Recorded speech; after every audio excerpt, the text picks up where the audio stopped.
Welcome student. અગાઉ આપણે business environment સબ્જેક્ટમાં ટેકનોલોજીનું પ્રસ્થાપન એટલે શું અને ટેકનોલોજીની ઉપયોગિતા સાથે ટેકનોલોજીના ઉપયોગિતામાં સમયના મહત્વ વિશેનો ક્વેશ્ચન છે જોયો હતો. અને બીજો ક્વેશ્ચન આપણે જોયો હતો કે વૈશ્વિકીકરણમાં ટેકનોલોજીની અસર અથવા તો વૈશ્વિકીકરણમાં ટેકનોલોજીના જોવા મળતા અવરોધો વિશે ક્વેશ્ચન નંબર 4 વિશે ચર્ચા કરી હતી. આજના લેક્ચરમાં આપણે ક્વેશ્ચન નંબર 5 છે આઈટી એટલે કે ઇન્ફોર્મેશન ટેકનોલોજી અને માર્કેટિંગ વિશે સમજાવો, અથવા તો એમ પણ પૂછાઈ શકે કે ભારતમાં ટેકનોલોજીની વર્તમાન પરિસ્થિતિ વિશે સમજાવો. છેલ્લા વર્ષમાં ગયા વર્ષે આ ક્વેશ્ચન છે તમારી એક્ઝામમાં પૂછાયો હતો. આ અને એના ઓપ્શનમાં પૂછાયો તો ભારતમાં ટેકનોલોજીની ગતિશીલતાના તત્વો વિશે સમજાવો. તો આજે આપણે જોવાના છીએ ભારતમાં ટેકનોલોજીની વર્તમાન પરિસ્થિતિ શું છે, અથવા તો બીજા શબ્દોમાં એમ પણ કહી શકાય કે ઇન્ફોર્મેશન ટેકનોલોજી અને માર્કેટિંગ વિશે સમજાવો. આજે ઇન્ફોર્મેશન ટેકનોલોજીની ક્રાંતિ ધંધાદારી સંસ્થાઓ તેમજ બજાર વ્યવસ્થાઓમાં અગ્રગામી બદલાવો કર્યા છે. આજે ધંધાકીય ક્ષેત્રે WWW, cyber space, email, network hacking, social network hacking વગેરે શબ્દો સામાન્ય થઈ ગયા છે. આઈટીના કારણે ગ્રાહકો સાથેનો સંપર્ક ઝડપી બન્યો છે તેમજ ઓર્ડર મેળવવા અને ઓર્ડર પ્રોસેસિંગ આકર્ષક બન્યા છે. વર્તમાન સમયમાં આપણે બધા જોઈએ છીએ, ખાસ કરીને આજના સમયમાં, કે ઇન્ફોર્મેશન આઈટી ટેકનોલોજીના વિકાસના કારણે ધંધામાં બજાર વ્યવસ્થા છે એ ખૂબ ડેવલપ થઈ ગઈ છે પહેલાં કરતાં. આજે આપણે આ બધા ઈમેલ છે, WWWની વેબસાઇટ્સ બધી છે, સોશિયલ નેટવર્કિંગ સાઇટ્સ છે બધી અલગ અલગ, એ બધાથી આપણે બધા પરિચિત છીએ. દાખલા તરીકે આપણે બધા જાણીએ છીએ વોટ્સએપ છે, ઇન્સ્ટાગ્રામ છે, ફેસબુક છે, ટ્વિટર છે. આ બધી શું છે? સોશિયલ નેટવર્કિંગ સાઇટ છે, જેના દ્વારા અત્યારે ધંધા કે બિઝનેસ ખૂબ સરસ રીતે લોકો છે એ ચલાવી રહ્યા છે ઈ કોમર્સ દ્વારા. એમ આ બધું શું છે? ઈ કોમર્સનો એક ભાગ છે. આઈટીના કારણે ગ્રાહકો સુધી તમે ઝડપથી પહોંચી શકો છો. ગ્રાહકોને તમે તમારી વસ્તુ છે ગ્રાહક છે એ ઓનલાઈન ઓર્ડર આપીને પોતાની વસ્તુ ઘરે બેઠા મગાવી શકે છે. શેના થ્રુ? IT through. એટલે કે આજના સમયમાં દરેક ધંધાકીય એકમમાં ઇન્ફોર્મેશન ટેકનોલોજી દ્વારા માર્કેટિંગ કહી શકો કે વર્તમાન સમયમાં જે ટેકનોલોજી છે એ ખૂબ એડવાન્સ થઈ ગઈ છે. શેના માટે? ઉદ્યોગ માટે. WWW જેવી વેબસાઇટ દ્વારા તમે તમારો ધંધો છે એને આખો ઓનલાઈન કરી શકો છો. તમે સરળતાથી ગ્રાહકોના સંપર્કમાં આવી શકો છો અને તેમની પાસેથી તમારી વસ્તુ માટેના ઓર્ડર મેળવી શકો છો અને બાકીની આગળની પ્રોસેસ પણ તમે સરળતાથી કરી શકો છો. ટેકનિકલ નિષ્ણાતો એવું અનુમાન છે કે આગામી સમયમાં ઇન્ટરનેટ એ સાર્વત્રિક વાણિજ્યકરણનું સેન્ટર બની જશે. ઘણા નિષ્ણાતોનું કહેવું પણ એવું છે કે ભાઈ આધુનિક સમયમાં હવે પછીની એડવાન્સ ટેકનોલોજી કેવી આવશે? તો કે બધું ઇન્ટરનેટ ટેકનોલોજી દ્વારા જ થશે કામ. તમારે કોઈ પણ જગ્યાએ રૂબરૂ જવાની જરૂર નથી. ટેકનોલોજી નિષ્ણાતો એવું માને છે કે આગામી સમયમાં દરેક વાણિજ્ય ક્ષેત્રે ટેકનોલોજીમાં ઇન્ટરનેટ છે એ ખૂબ મહત્વનું સ્થાન લેશે. ઇલેક્ટ્રોનિક બજાર વ્યવસ્થા મધ્યસ્થીઓની જરૂરિયાતોની સેવાઓને શૂન્ય બનાવશે. ઉત્પાદક તથા ગ્રાહકો વચ્ચે પ્રત્યક્ષ સંપર્ક અને સંબંધો પ્રસ્થાપિત થશે. તે શરૂઆત થઈ ચૂકી છે. આવા બદલાવની વિચાર વિનિમયની ઝડપ તેમજ અન્ય વિતરણને લગતા ખર્ચમાં પણ ઘટાડો શક્ય બનશે. તો કે શું કરશે? તો કે ગ્રાહકો અને વેપારીઓનું પ્રત્યક્ષ સંપર્કમાં આવવું જરૂરી નહીં બને. આપણે અત્યારે હજી આપણા સિટીમાં પણ અમુક લોકો છે, ગામડામાં પણ અમુક લોકો છે જે હજી દુકાને જઈને વસ્તુ ખરીદે છે. પરંતુ એક સમય એવો આવશે કે ભાઈ દરેક જગ્યાએ તમારે ગ્રાહક તરીકે પ્રત્યક્ષ વેપારી પાસે જવું જરૂરી નહીં રહે. તમે ઘરે બેઠા તમારું વસ્તુ છે એ ખરીદી શકશો. ઉપરાંત જે કાંઈ પણ વચ્ચે મધ્યસ્થીઓ કે માર્કેટિંગ કે વિતરણનો ખર્ચ છે, એટલે કે વચ્ચે બધા મધ્યસ્થીઓ આવતા હોય, જથ્થાબંધ વેપારીથી છૂટક વેપારી સુધી, છૂટક વેપારીથી તમારા આજુબાજુના વેપારી સુધી, એ બધા જે ખર્ચ છે, વચ્ચે જે કાંઈ પણ ખર્ચ થતા હોય એમાં પણ છે એ ટૂંક સમયમાં હવે શું થશે? ઘટાડો થશે. શેના કારણે? ઇન્ફોર્મેશન ટેકનોલોજી અને ઇન્ટરનેટ સેવાના કારણે. આજે ઇન્ટરનેટના માધ્યમથી પેદાશનું માર્કેટિંગ સરળ બન્યું છે. માર્કેટિંગ કેવું બન્યું છે અત્યારે? ઇન્ટરનેટ દ્વારા ખૂબ ઇઝી અને સરળ બન્યું છે. ઓનલાઈન શોપિંગની વ્યવસ્થા ઊભી થતાં દેશ વિદેશમાં વિવિધ વિક્રેતાઓ, ગ્રાહકો એકબીજાના પ્રત્યક્ષ સંપર્કમાં આવ્યા છે.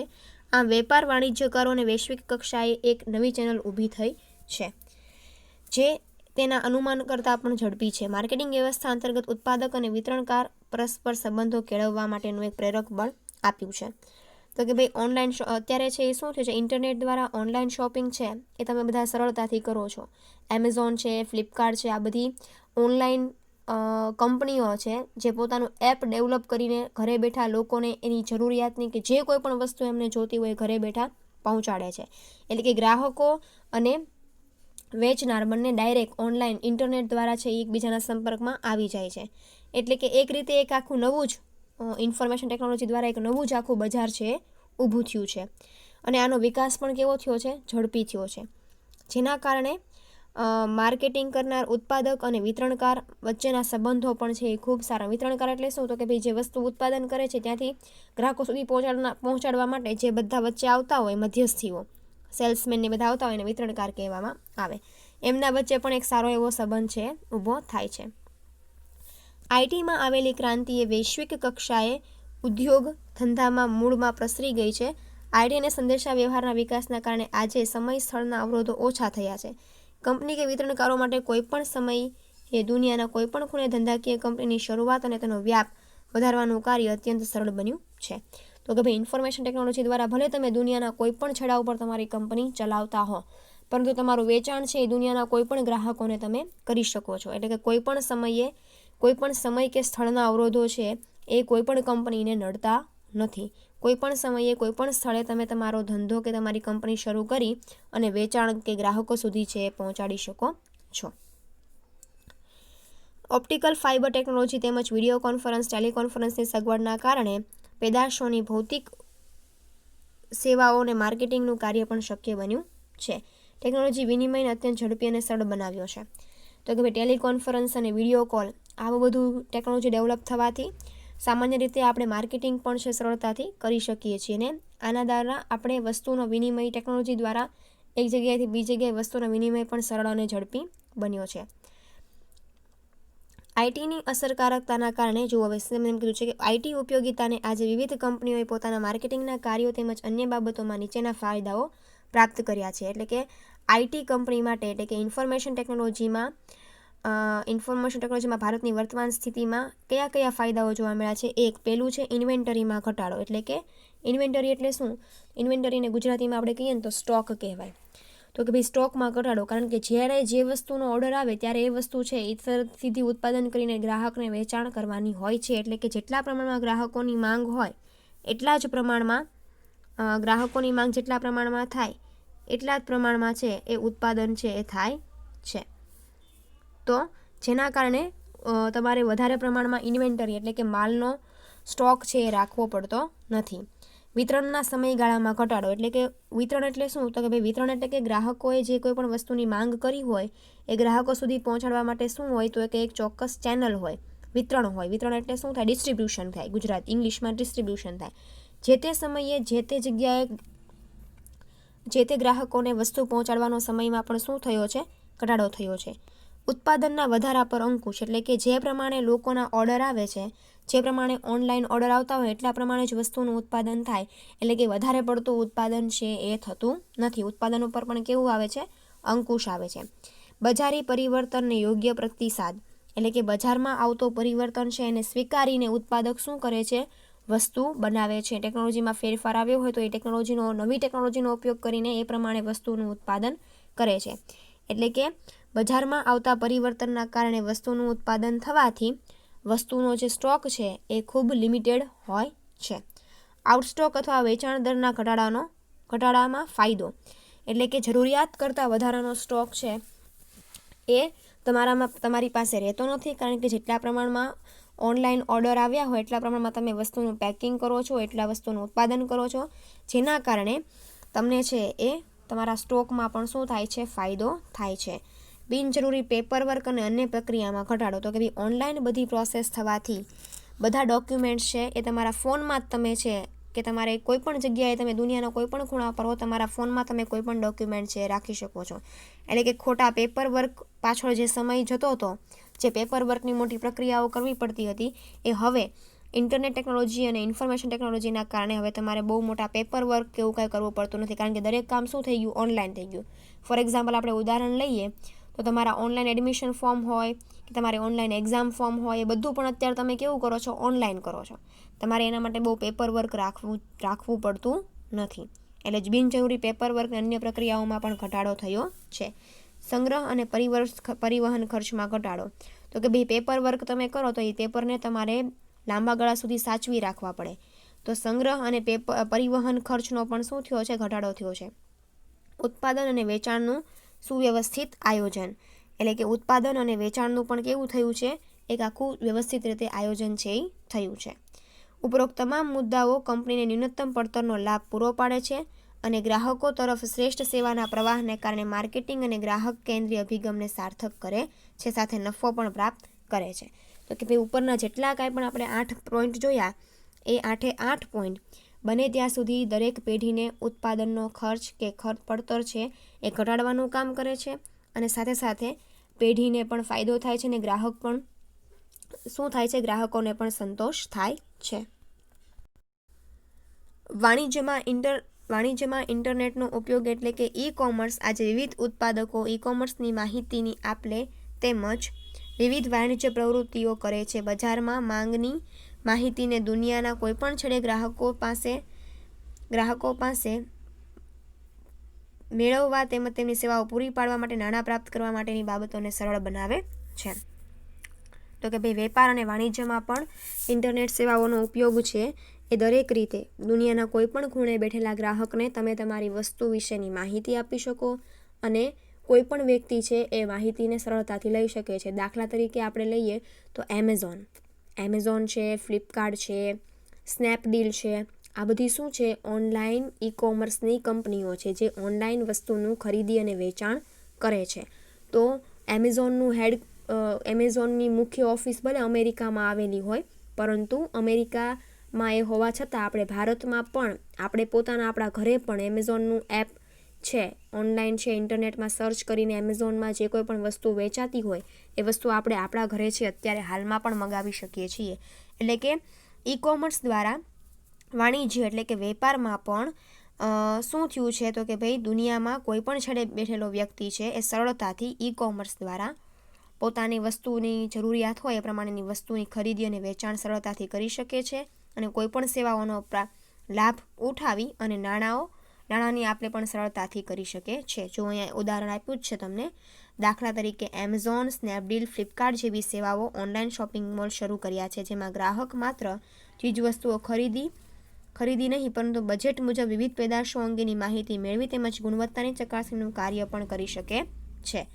ઘણી બધી વેબસાઇટો દ્વારા ગ્રાહકો પૂછપરછ કરીને વિવિધ પેદાશો તે અંગેની માહિતી મેળવી શકે છે. આમ આઈટી માર્કેટિંગની પ્રવૃત્તિએ વિશાળ ફલક પર લાવીને ઊભી રાખી છે.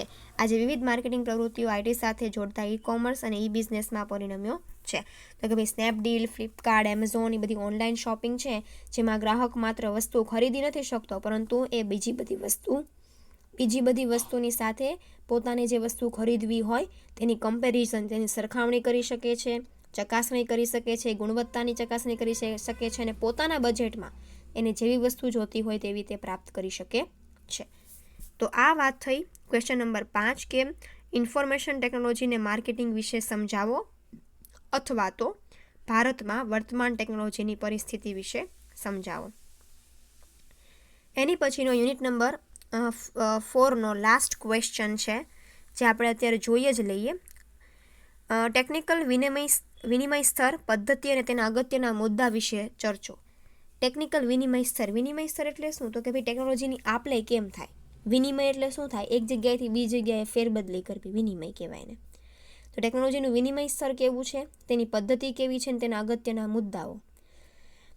ટેકનોલોજી વિનિમય એ મુખ્યત્વે વાણિજ્યક વિષયક ટેકનોલોજીના વિનિમયની પ્રક્રિયા છે. એટલે કે તમારા ઉત્પાદન, તમારા ધંધાકીય પેઢી સાથે જોડાયેલા ટેકનોલોજીની વિનિમય કેવી રીતે કરવો તેની સાથે જોડાયેલ છે. ફોર એક્ઝામ્પલ આપણે ઉદાહરણ લઈએ તો ઉત્પાદન માટે તમારે કોઈ એક મશીનરી ધંધામાં લાવવાની છે. તમારા ધંધામાં ઉત્પાદન માટે એક મશીનરી તમે લાવવાના છો. એ મશીનરીની વિનિમયની પ્રક્રિયા તમે કેમ કરશો એના માટે ટેકનોલોજીના વિનિમયનું સ્તર શું હોય. વિનિમય એટલે આપલે કરવી. તો એ આપલે કેવી રીતે કરશો, તેનું સ્તર કેવું છે, તેની પદ્ધતિ કેવી છે, એને ટેકનોલોજીકલ વિનિમય કહેવાય. આ પ્રકારની ટેકનોલોજીકલ વિનિમય કાયદાકીય બંધન ધરાવતો હોય અને તેમાં ટેકનોલોજીનો વિનિમય કરનાર તે ટેકનોલોજી મેળવનારને જરૂરી માહિતી અને સ્થાન પૂરું પાડે છે. તો કે જ્યારે તમારા ધંધામાં તમે કોઈ પણ નવી ટેકનોલોજીને લાવવા માંગતા હો ત્યારે તમારા અમુક કાયદાના નિયમોને પણ પાલન કરવું પડે અને ટેકનોલોજી મેળવનાર અને લેનાર બંનેને એના માટેની પૂરતી માહિતી પણ હોવી જોઈએ. તમે તમારા ધંધામાં મશીન લાવતા હો તો તમે મશીન લાવો છો તો તમને તમારા જે કોઈ પણ મશીનરી ધંધામાં કે નવી ટેકનોલોજી ધંધામાં લાવવાના હો તેના વિશેની તમને પોતાને પણ માહિતી હોવી જોઈએ અને તમારી સાથે ટેકનોલોજીનો વિનિમય કરનાર સામેવાળા વ્યક્તિને પણ તેના વિશેની પૂરેપૂરી માહિતી હોવી જોઈએ. ટેકનોલોજી વિનિમયમાં નીચેની બાબતોનો સમાવેશ થાય છે. પહેલું, વિશેષ જ્ઞાન દ્વારા બનાવાયેલી વિશિષ્ટ પેદાશ અને ડાયાગ્રામના વિવિધ મોડેલો, સૂત્રો, ફોર્મ્યુલાનું વિગતવાર એન્જિનિયરિંગની ડિઝાઇન, તાલીમ અને તેના સાધનો વિશે ટેકનિકલ સલાહ વગેરેનો સમાવેશ થાય છે. એટલે કે જે કોઈ પણ નવી ટેકનોલોજી તમે તમારા ધંધામાં લાવો છો તેના માટેનું આટલું જ્ઞાન તમારી પાસે હોવું જરૂરી છે. શું જ્ઞાન? તમારી પાસે ટેકનોલોજી જે આવે છે તેનું એક પ્રોપર મોડલ તમારી પાસે હોવું જોઈએ. તેને કેવી રીતે ચલાવવી, એન્જિનિયરની ડિઝાઇન શું છે, એ વસ્તુની ડિઝાઇન શું છે એની તમારી પાસે પૂરેપૂરી તાલીમ હોવી જોઈએ. એ વસ્તુ કેવી રીતે ચાલશે, નવી ટેકનોલોજી કેવી રીતે ઓપરેટ થશે એના વિશેની તમારી પાસે ટેકનિકલ સલાહ હોવી જોઈએ. બીજું, ટેકનિકલ પ્લાન્ટ કે મશીનરીની સ્થાપના કે તેને ચલાવવા માટે ટેકનિકલ જ્ઞાન મેળવવા અંગેની જોગવાઈઓનો સમાવેશ થાય છે. તમે જે કોઈ પણ નવી પ્લાન્ટ ટેકનોલોજી તમારા ધંધામાં લાવતા હો તેના માટેનું પ્રોપર ટેકનોલોજીકલ જ્ઞાન તમારી પાસે હોવું જોઈએ. તે મશીનરી કેમ શરૂ થાય, કેમ બંધ થાય, એનું મોડલ શું છે, એ કેવી રીતે કામ કરશે, કેટલા રૂપિયાની એની કિંમત છે, કેવું એનું મોડલ છે, કેટલી જગ્યા રોકશે, આ બધું ટેકનિકલ જ્ઞાન આવતા પહેલાં, મશીનરી પ્લાન્ટ આવતા પહેલાં તમારી પાસે એની પૂરેપૂરી માહિતી હોવી જોઈએ. ઔદ્યોગિક બાબતો અને તેના સંકલન માટે જરૂરી ટેકનોલોજીકલ ઘટકોની માહિતીનો પણ સમાવેશ થાય છે.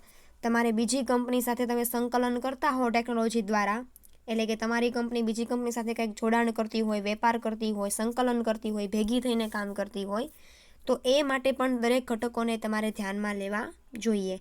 એટલે ટેકનોલોજીકલ વિનિમય માટે 3 બાબતો જરૂરી છે. જે ટેકનોલોજી તમે લાવો છો તેનું તમને વિશેષ ઊંડાણપૂર્વકનું જ્ઞાન હોવું જોઈએ. તે ટેકનોલોજી કેમ ચાલે છે એને ચલાવવા માટેનું ટેકનિકલ જ્ઞાન તમારી પાસે હોવું જોઈએ અને તેનું સંકલન કેવી રીતનું થાય છે એ પણ તમારી પાસે છે એનું જ્ઞાન હોવું જોઈએ. સામાન્ય રીતે ટેકનોલોજીના વિનિમયના સ્વરૂપો 2 રીતે જોવા મળે છે, આંતરિક અને બાહ્ય. ટેકનોલોજીના વિનિમયના મુખ્ય કેવા સ્વરૂપો હોય? 2 સ્વરૂપો હોય. જે પૈકી આંતરિક અને બાહ્ય એ 2 સ્વરૂપો હોય, જે પૈકી આંતરિક સ્વરૂપ રોકાણ સાથે જોડાયેલ છે. રોકાણ એટલે તમે ટેકનોલોજી ખરીદતી વખતે કેટલા રૂપિયાનું રોકાણ કરો છો એ તમારી આંતરિક બાબત થઈ કહેવાય. ટેકનોલોજી વિનિમય સામાન્ય રીતે ટેકનોલોજીની હેરફેર કરવી, એક જગ્યાએથી બીજી જગ્યાએ ટેકનોલોજીની આપ-લે કરવી જેને ટેકનોલોજીકલ વિનિમય કહેવાય છે. તેના માટે મુખ્ય 3 બાબતો જરૂરી છે. પહેલું, વિશેષ જ્ઞાન. ટેકનોલોજીનું દરેક પ્રકારનું જ્ઞાન, ઊંડાણપૂર્વકનું જ્ઞાન તમને હોવું જોઈએ. બીજું, મશીનરીનું ટેકનોલોજીકલ જ્ઞાન, તેને કેવી રીતે ચલાવવાની છે, તેની સ્થાપના શું છે એનું પ્રોપર તમને જ્ઞાન હોવું જોઈએ. ત્રીજું, ઔદ્યોગિક બાબતો અને તેના સંકલન વિશે જે કાંઈ પણ ટેકનોલોજીકલ ઘટકો આવતા હોય તેના વિશેનું પણ તમને ચોક્કસ જ્ઞાન હોવું જોઈએ. સામાન્ય રીતે ટેકનોલોજીના 2 પ્રકારના સ્વરૂપો હોય છે, આંતરિક અને બાહ્ય. તેમાંથી આંતરિક સ્વરૂપ શેના માટેનું છે? આંતરિક સ્વરૂપ રોકાણ સાથે જોડાયેલું છે, જેમાં સંપૂર્ણ અંકુશ વિનિમય કરનારના હાથમાં હોય છે. એટલે કે વિનિમય કરનાર ઇક્વિટીનો મહત્તમ કે સંપૂર્ણ હિસ્સો ધરાવતો હોવો જોઈએ. એટલે કે જે વ્યક્તિ ધંધામાં વિનિમય કરીને મશીનરી કે નવી ટેકનોલોજી લાવે છે તે કેટલા રૂપિયાનું રોકાણ કરે છે, આંતરિક રીતે કેટલા રૂપિયાનું રોકાણ કરે છે તેના ઉપર અંકુશ હોવો જોઈએ. ફોર એક્ઝામ્પલ, તેનો કેટલા ટકા ઇક્વિટીનો હિસ્સો છે એ તેનો પોતાના હાથમાં છે, લાવનાર વ્યક્તિના હાથમાં છે, એ મહત્ત્વની બાબત છે. જ્યારે બાહ્ય સ્વરૂપમાં કંપનીઓ લાયસન્સ ધરાવતી કંપનીઓની મદદ લે છે કે વર્તમાન સમયમાં આંતરિક કે બાહ્ય વચ્ચેનો તફાવત છે નાબૂદ થયેલો જોવા મળે છે. બાહ્યમાં શું હોય તો કે એ ટેકનોલોજી લાવવા માટે તમારી પાસે કાયદાકીય માન્યતા ધરાવતું લાયસન્સ ને એની બધી પ્રોસેસ પણ થયેલી હોવી જોઈએ. હવે આપણે જોઈએ ટેકનોલોજી વિનિમયના સ્વરૂપો. ટેકનોલોજી વિનિમયના સ્વરૂપો છે એમાં પહેલું છે પ્રારંભિક સ્વરૂપ. ટેકનોલોજી વિનિમયના સ્તરમાં પેલું છે પ્રારંભિક સ્તર. આ સ્તરે કોઈપણ કાર્યક્ષેત્રને લગતા પ્લાન્ટ, મશીનરી વગેરે ચલાવવા માટે કેવી ટેકનોલોજીની જરૂર પડશે. તદુપરાંત ઉત્પાદકતા અને ગુણવત્તાને લગતી બાબતો વગેરેની ચકાસણી કરી ટેકનોલોજીના વિનિમયને પ્રોત્સાહિત કરવામાં આવે છે. પ્રારંભિક તબક્કો એટલે શું? કોઈપણ વ્યક્તિને ધંધામાં નવી ટેકનોલોજી લાવવા માટે કેવી રીતે પ્રેરવા, કેવી રીતે પ્રોત્સાહિત કરવા, તેના માટેનો તબક્કો છે એ પહેલો તબક્કો હોય. એટલે કે અહીંયા પ્લાન્ટ અને મશીનરી ચલાવવા માટે નવી ટેકનોલોજી, કેવા પ્રકારની નવી ટેકનોલોજીની જરૂર પડશે, કેટલા પ્રમાણમાં તે ઉત્પાદક છે, કેવી તેની ગુણવત્તા છે, અને ટેકનોલોજીનું વિનિમય, મતલબ તમારા ધંધામાં ટેકનોલોજીને લાવવા માટેનું પ્રોત્સાહન કરવા માટે આ પ્રકારનું પ્રારંભિક સ્તર છે એ હોય છે. ટેકનોલોજીના વિનિમયનું પ્રારંભિક સ્તર પહેલું, કોઈપણ નવી ટેકનોલોજીને તમારા ધંધામાં ચલાવવા માટે કેવા પ્રકારની નવી ટેકનોલોજી જોશે તે, તેની ગુણવત્તા શું છે એ, અને ટેકનોલોજીના વિનિમયને પ્રોત્સાહિત કરવા માટે પ્રેરવામાં આવે છે. બીજું, સંકલિત કક્ષાનું સ્તર. સંકલિત કક્ષાના સ્તરમાં શું આવે? આ સ્તરે વિનિમય કરતા પહેલાં ટેકનોલોજીનો સ્વીકાર કરનાર પાસે કેવી અને કેટલી વ્યવસ્થા છે અને કેટલા અંશે ટેકનોલોજી સાથે તેનું સંકલન થઈ શકે છે તે બાબત જાણવાની મહત્ત્વની છે. જેમાં ટેકનોલોજી ખરીદનારને રોકાણ કરવાની ક્ષમતા, ટેકનોલોજીમાં ઉપયોગ માટેની ક્ષમતા વગેરે બાબતને ધ્યાનમાં લેવામાં આવે છે. સંકલિત કક્ષાનું એટલે શું? તો કે તમે ટેકનોલોજીના વિનિમયને એક્સેપ્ટ કરી લીધો. તમે કોઈ પણ તમારા ધંધામાં ટેકનોલોજી નવી લાવવા માગો છો, જે પ્રારંભિક સ્તર છે કે જેમાં તમે નક્કી કરો છો કે તમારે તમારા ધંધામાં નવી ટેકનોલોજી લાવવાની છે. એ લાવ્યા પછી બીજું સ્તર એ છે સંકલિત કક્ષાનું સ્તર. એટલે કે એવું સ્તર કે જેમાં ટેકનોલોજી ખરીદનાર વ્યક્તિ પાસે એ ટેકનોલોજી ખરીદવા માટેનું પૂરેપૂરું નાણાકીય વ્યવસ્થા છે કે નહીં, કેટલી વ્યવસ્થા છે, નાણાંની બધી વ્યવસ્થા છે કે નહીં, એ ટેકનોલોજીને એક જગ્યાએ પ્રોપર રાખવા માટે કેટલી વ્યવસ્થા છે કે નહીં, તે આ બધી બાબતોનું વ્યવસ્થા ટેકનોલોજી સાથે જોડાયેલી વ્યવસ્થાની બાબત છે સંકલિત કક્ષાના સ્તરમાં જોવામાં આવે છે. જેમાં ટેકનોલોજીનો વિનિમય સ્વીકારનાર પાસે કેવી અને કેટલી વ્યવસ્થા છે એ, કેટલા અંશે તેનું રોકાણ તે કરવાની ક્ષમતા ધરાવે છે એ, આ બે બાબતો ખાસ જોવામાં આવે છે. ત્રીજું છે ટેકનોલોજીની સ્વીકાર્યતાનું સ્તર. એટલે કે આ સ્તરે આયાત કરેલી ટેકનોલોજી ખરીદનાર પોતે વ્યવસ્થાને ધ્યાનમાં લઈ જ્યાં જરૂર લાગે ત્યાં સુધારા વધારાને યોગ્ય ફેરફાર સાથે સમયની જરૂરિયાત અને જટિલતાને ધ્યાનમાં રાખી ટેકનોલોજીનો સ્વીકાર કરે છે. સૌથી પહેલાં તો ટેકનોલોજીના વિનિમય માટે પ્રોત્સાહિત થાય છે પ્રારંભિક તબક્કામાં. બીજું, ટેકનોલોજી એ નવી ધંધામાં લાવવા જ માગે છે એ માટે બીજું સ્તર છે સંકલિત સ્તર. એટલે કે નાણાકીય વ્યવસ્થા અને ટેકનોલોજીને રાખવા માટેની વ્યવસ્થા કરશે. અને ત્રીજું, જો એને કાંઈ ટેકનોલોજી લાવતા સમયે કોઈ પણ સુધારા વધારા કરવા હોય તો એ સુધારા વધારાને યોગ્ય રીતે ધ્યાનમાં લઈ અને ટેકનોલોજીનો પોતાના ધંધામાં હવે શું કરે છે? સ્વીકાર કરે છે. અને ચોથું છે નવીનતા માટેનું સ્તર. નવીનતા માટેનું સ્તર એટલે કેવું સ્તર? તો કે આ સ્તરમાં જૂની ટેકનોલોજીને મહત્ત્વ આમાં આપવામાં આવતું નથી. સંશોધન અને વિકાસ પ્રક્રિયા માટે નવીનીકરણ દ્વારા નવી ટેકનોલોજીનો સ્વીકાર અને વિનિમય કરવામાં આવે છે. નવીનીકરણ માટેનું સ્તર એટલે એવું સ્તર કે જે જગ્યાએ જૂની ટેકનોલોજી હતી હવે એને દૂર કરી અને તમારા ધંધામાં તમે નવી ટેકનોલોજીને સ્થાન આપો છો. તો આ 4 મુખ્ય સ્તર છે: પ્રારંભિક સ્તર, સંકલિત કક્ષાનું સ્તર, ટેકનોલોજીના સ્વીકાર્યતાનું સ્તર અને નવીનીકરણ માટેનું સ્તર. ચોથા સ્ટેજમાં કંપની શું કરે છે? જૂનાને કાઢીને નવાને મશીનને સ્વીકાર્યતા આપે છે. હવે ટેકનોલોજી વિનિમયની પદ્ધતિઓ, કે ટેકનોલોજીના વિનિમયની પદ્ધતિઓ માટે કઈ મુખ્ય બાબતો છે જરૂરી છે? ટેકનોલોજીના પ્રકારો અને સ્વરૂપોનો અભ્યાસ કર્યા પછી વિનિમયની પદ્ધતિઓ વિકસાવવામાં આવી. તેમાં પહેલી પદ્ધતિ તાલીમ અને ટેકનિકલ તજજ્ઞોને રોકીને. તો કે ભાઈ ટેકનોલોજીને સમજવા માટે તમારી પાસે તાલીમ અને ટેકનિકલ કહેવાય ને, જે કોઈ પણ માનવ સંસાધન જે તમે નવી ટેકનોલોજીને ઓપરેટ કરવા માટે રાખો. તમારા ધંધામાં તમે કોઈ એક મશીન લાવ્યા હોય, મશીનને ચાલુ કરવા માટે તમારે એવા વ્યક્તિની નિમણૂક કરવાની કે જેને મશીન વિશેની પૂરેપૂરી માહિતી હોય, તાલીમ હોય અને જ્ઞાન હોય. એટલે જે કોઈ પણ ટેકનોલોજીમાં તમે નવી લાવો છો એ પોતાના માનવ સંસાધન પૈકી યોગ્ય પ્રાપ્ય કર્મચારીને ટેકનોલોજીની તાલીમ આપી શકવી જોઈએ અને નવી ટેકનોલોજીનું એને પૂરેપૂરું માર્ગદર્શન હોવું જોઈએ. એટલે કે જે તે વ્યક્તિ નવી ટેકનોલોજીને લાવે છે એને કોઈ ચોક્કસ તાલીમ અને ટેકનિકલ જ્ઞાનવાળો વ્યક્તિ, જેને ટેકનોલોજીની ખબર હોય, કેવી રીતે ચાલુ કરવી, બંધ કરવી, એવા વ્યક્તિને તાલીમ આપવી જોઈએ અને એની ટેકનોલોજીનું પૂરેપૂરું જ્ઞાન આપવું જોઈએ. બીજું, મશીનરી અને સાધનોના વિતરણ કરાર દ્વારા. સામાન્ય રીતે કોઈ એવી મશીનરી કે સાધનો જેના વિનિમય દ્વારા તેને ચલાવવાની ટેકનોલોજી મેળવી શકાય ચલાવવાની ટેકનોલોજી મેળવી શકાય છે. આવા સાધનોની ખરીદી અંગેના કરાર કરી કોઈ નાના પાયાના એકમો ટેકનિકલ વિનિમય સ્વીકારી શકે છે. મશીનરી અને સાધનોના વિતરણ કરાર દ્વારા, એટલે કે કોઈ નાની કંપનીઓ સાથે તમે કરાર પણ કરી શકો છો. શેના દ્વારા? ટેકનોલોજીના વિનિમય દ્વારા.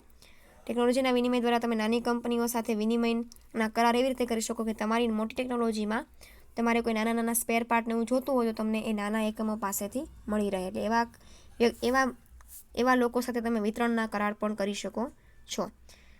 ત્રીજું છે લાયસન્સ દ્વારા કરાર. આવા કરારોમાં કોઈ પણ લાયસન્સ ધરાવતી કંપની અન્ય દેશની ટેકનોલોજી ધરાવતી ટેકનોલોજીનું લાયસન્સિંગ કરાવી તેનું વિશેષ જ્ઞાન મેળવી શકે છે. ખાસ કરીને પ્રત્યક્ષ કે સીધું વિદેશી રોકાણ શક્ય ન હોય તેવા સંજોગોમાં ત્યારે વિદેશમાંથી ટેકનિકલ વિનિમય માટેનો આ શ્રેષ્ઠ વિકલ્પ હોય છે. લાયસન્સિંગ કરાર દ્વારા એટલે શું? તો કે ભાઈ વિદેશમાંથી કોઈ પણ ટેકનોલોજીને તમે ભારતમાં લાવવા માંગતા હો તો વિદેશી કંપની સાથે તમે છે લાયસન્સ મેળવો છો. હમણાં આપણે અગાઉના ક્વેશ્ચનમાં આપણે જોયું હતું કે એપલ છે એની કંપની છે એ ક્યાં આવેલી છે? અમેરિકામાં. પરંતુ એપલે છે એ હવે ભારતને એપલનો આ ફોન ઉત્પાદન કરવાનું લાયસન્સ આપી દીધું છે. તો આ લાયસન્સ દ્વારા પણ તમે વિદેશી ટેકનોલોજીને ભારતમાં લાવવા માટેના પ્રયત્ન કરી શકો છો. એટલે કે અન્ય દેશની ટેકનોલોજીને તમારા દેશમાં લાવવા માટે, તમારા દેશમાં વિશેષ જ્ઞાનથી એને અહીંયા લાવવા માટે તમે છે લાયસન્સ મેળવીને પણ વિદેશી કંપનીને ભારતમાં લાવી શકો છો. તો લાયસન્સ દ્વારા પણ ટેકનોલોજીનો વિનિમય છે એ થઈ શકે છે. અને ચોથું છે મોટા પાયાના કરાર દ્વારા. પેદાશના વિતરણ સમયે મોટા પાયાના ઉપયોગ દ્વારા થતી સેવાઓ તેમજ નવીનીકરણ અંગે ટેકનોલોજીનો વિનિમય પણ જોવા મળે છે. તો કે ભાઈ તમે પેદાશ વિતરણ માટે તમે કોઈ પણ બીજી કંપની જે પોતાનું કંઈક નવીન બજારમાં લાવતી હોય તેની સાથે પણ તમે કરાર કરી શકો છો. ઇન શોર્ટ, તમને આ સ્તર છે ટેકનોલોજી વિનિમયની મુખ્ય પદ્ધતિઓ શું? તો તમે પહેલી પદ્ધતિ એ કે તમે તાલીમ અને ટેકનિકલ તજજ્ઞો રોકીને, જેને તમારી નવી ટેકનોલોજીનું જ્ઞાન હોય તેવા તાલીમ પામેલા નવા તજજ્ઞોને રોકીને પણ નવી ટેકનોલોજી ધંધામાં લાવી શકાય છે. બીજું, મશીનરી અને સાધનોના વિતરણ કરાર દ્વારા તમે કોઈ પણ અન્ય નાના એકમો સાથે કરાર કરીને તમારી નવી ટેકનોલોજીને લાવવા માટે નાના ઉદ્યોગો સાથે કરાર કરીને પણ ટેકનોલોજી છે એ ધંધામાં લાવી શકો છો. વિદેશી કંપની સાથે લાયસન્સના કરાર કરીને, એટલે કે વિદેશી કંપનીની પાસેથી તમે તેની કંપનીનું ઉત્પાદન કરવા માટેનું લાયસન્સ મેળવીને પણ તમે વિદેશી ટેકનોલોજી ભારતમાં લાવી શકો છો, વિનિમય કરી શકો છો. અથવા તો કોઈ મોટા પાયાના એકમો હોય એની સાથે કરાર કરીને, જેની પાસે વધારે પ્રમાણમાં ટેકનોલોજીકલ જ્ઞાન હોય, નવી ટેકનોલોજીઓ દર વખતે લાવતા હોય એવી કંપની સાથે કરાર કરીને પણ ટેકનોલોજી છે એ વિનિમય થઈ શકે છે. હવે ટેકનોલોજીના સંદર્ભમાં અગત્યના મુદ્દાઓ કયા છે? હવે મતલબ અહીંયા તમને એવું કહેવાય કે ટેકનોલોજીકલ વિનિમયની ખામીઓ છે કે મર્યાદાઓ છે, બરાબર? એક રીતે અમુક સમયે ટેકનોલોજીની વિનિમયની ખામીઓ પણ હોય છે. પહેલું, ઘણા કિસ્સાઓમાં એવું જોવા મળ્યું છે કે વિકાસશીલ દેશોને વિદેશમાંથી ટેકનોલોજી પ્રાપ્ત કરવી ઘણી મુશ્કેલ બને છે, કારણ કે આવા દેશો કેટલાક લાભો લેવાનું ચૂકે છે. ઘણી વખત એવું થાય કે વિકસિત દેશો પાસેથી તમે ટેકનોલોજી છે એ તમને પૂરતા પ્રમાણમાં વિકાસશીલ દેશોને મળતી નથી. એટલે કે જો ભારતને અમેરિકા પાસેથી અમુક ટેકનોલોજી જોતી હોય તો અમેરિકા ઘણી વખત ભારત છે વિકાસશીલ દેશ છે તો ભારતને અમુક ટેકનોલોજી છે એ આપતું નથી. અને આપણને ખબર જ છે, અત્યારે આપણે જોઈએ છીએ કે અમેરિકા છે એ દુનિયાનું સૌથી પાવરફુલ દેશ છે, બરાબર? તો એની પાસે દરેક પ્રકારની ટેકનોલોજી છે, પરંતુ અમુક રીતે છે એ આપણા દેશને પૂરેપૂરી ટેકનોલોજી છે એ આપતું નથી. એટલે કે દર વખતે વિકસિત દેશો છે એ વિકાસશીલ દેશોને દર વખતે ટેકનોલોજી આપે, એમની પાસેથી ટેકનોલોજી મેળવવું છે એ મુશ્કેલ બની જાય છે. બીજું, વિકસિત દેશોની આર્થિક અને સામાજિક પરિસ્થિતિ જોતાં ઘણી વખત એવું લાગે કે વિનિમય કરેલી વિદેશી ટેકનોલોજી એ આવા વિકસતા દેશોની આર્થિક અને સામાજિક પરિસ્થિતિ સાથે બંધબેસતી ન હોવાથી તેની ઉપયોગિતા નહીવત છે. તો કે આર્થિક અને સામાજિક રીતે આપણો દેશ ઘણો પછાત હોવાથી આપણે જે કોઈ પણ વિદેશમાંથી ટેકનોલોજી લાવીએ છીએ એ આપણા દેશ માટે અમુક વખતે ઉપયોગી બનતી નથી. એનો ઉપયોગ છે એ ખૂબ નહીવત થાય છે. તો વિનિમય સમયે તમે વિદેશમાંથી જે ટેકનોલોજી લાવો છો એ આપણા દેશની આર્થિક અને સામાજિક પરિસ્થિતિ એટલી સારી નથી. એટલા માટે આવી ટેકનોલોજી છે એ ઘણીવાર શું બને છે? નહીવત ઉપયોગી બને છે. ત્રીજું, આધુનિક સોફિસ્ટિકેટેડ વસ્તુઓની આયાતને કારણે સામાન્ય રૂઢિગત કે પરંપરાગત ટેકનોલોજી જે યોગ્ય રીતે બંધ બેસતી ગઈ છે તેનું સ્થાન જોખમાય છે. એટલે કે પરંપરાગત આપણે જે કાંઈ પણ ટેકનોલોજીઓ વાપરીએ છીએ, ફોર એક્ઝામ્પલ આપણે સાદા પોર્ટેબલ ટીવી વાપરતા હતા, હવે આપણે LED ટીવી વાપરવા માંડ્યા છીએ, પરંતુ હજી ઘણા બધા વિસ્તાર એવા છે, હજી ભારતમાં ઘણા બધા ક્ષેત્રો એવા છે કે જે હજી LCD ટીવી નથી વાપરતા. એટલે મતલબ એવું કહે છે કે જો નવી ટેકનોલોજી ધંધામાં કે ઉદ્યોગમાં કે દેશમાં આવે છે તો એના કારણે જે જૂની ટેકનોલોજી છે એનું સ્થાન છે એ શું થાય છે, જોખમાય છે.